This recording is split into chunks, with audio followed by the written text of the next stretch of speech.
사무엘상 8장 1절에서 9절 말씀 봉독합니다. 오늘 말씀은 이스라엘이 사무엘에게 왕을 세울 것을 요구한 것을 내용으로 하고 있습니다. 첫째로 사무엘 같은 영적 지도자가 없었기 때문입니다. 사무엘은 두 아들이 있었습니다. 두 아들은 이스라엘의 사사로 활동하였습니다. 그런데 이 두 아들들이 아버지의 행위를 따르지 않고 뇌물을 받고 판결을 굽게 하였습니다.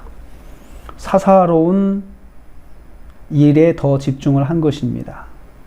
사사의 세속화입니다. 아버지의 영성과 신앙을 본받지 않고 세상적인 방법을 따라가는 지도자가 되고 말았습니다. 영적 지도자가 타락하니 백성들의 마음이 하나님을 떠나게 되었습니다. 그래서 왕을 요구하게 된 것입니다. 영적 지도자의 타락은 사람들을 하나님으로부터 떠나게 합니다. 그래서 사무엘은 이 문제를 하나님께 기도하였습니다. 4절부터 6절 말씀입니다. 4절 말씀 보면요, 이스라엘 장로들이 사무엘에게 나왔습니다. 그리고 사무엘의 아들들의 부당함을 고발하면서 왕을 세워줄 것을 요구하였습니다. 5절 말씀에 그랬습니다. 모든 나라와 같이 우리에게도 왕을 세워 우리를 다스리게 하소서라고 요청하였습니다. 사무엘은 백성들의 요구를 기뻐하지 않았습니다. 당황하였을 것 같습니다. 사무엘은 이 문제를 가지고 하나님께 나갔습니다. 하나님께 기도하였습니다. 저는 이 말씀을 보면서 왜 장로들은 이 문제를 가지고 하나님께 나가 기도할 생각을 하지 못하였을까요? 하나님, 우리에게 사사로 활동하는 사무엘의 아들들이 저렇게 하는데 어떻게 해야 합니까? 하면서 그 문제를 기도하지 않았을까요? 바른 영적 지도자는 모든 문제를 하나님께 가지고 나갑니다.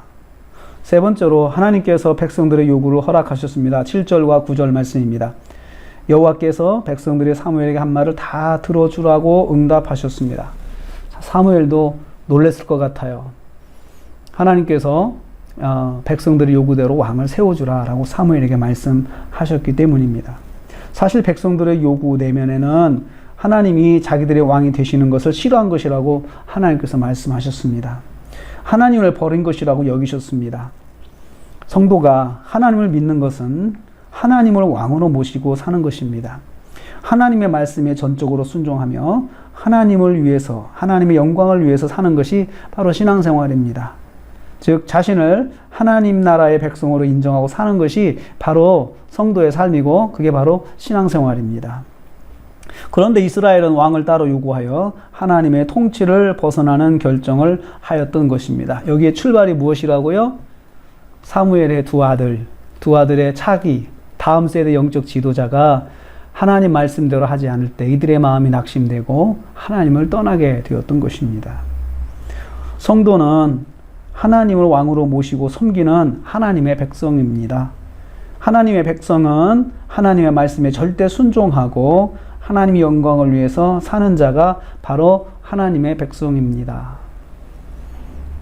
오늘 또 하루를 시작합니다. 이스라엘 백성이 왕을 달라고 하는 것은, 우리도 사람들처럼, 세상 사람들처럼 왕을 세워주세요라고 한 것은 하나님의 통치를 받지 않겠다는 거라고 말씀하셨습니다. 하나님이 우리의 왕이십니다. 오늘 하루를 살면서 하나님을 우리의 왕으로 섬기고 왕의 말씀, 하나님의 말씀을 순종하면서 오늘 하루 하나님을 기쁘시게 하는 하루가 될 수 있기를 주님의 이름으로 축복합니다. 기도하겠습니다. 하나님, 감사합니다.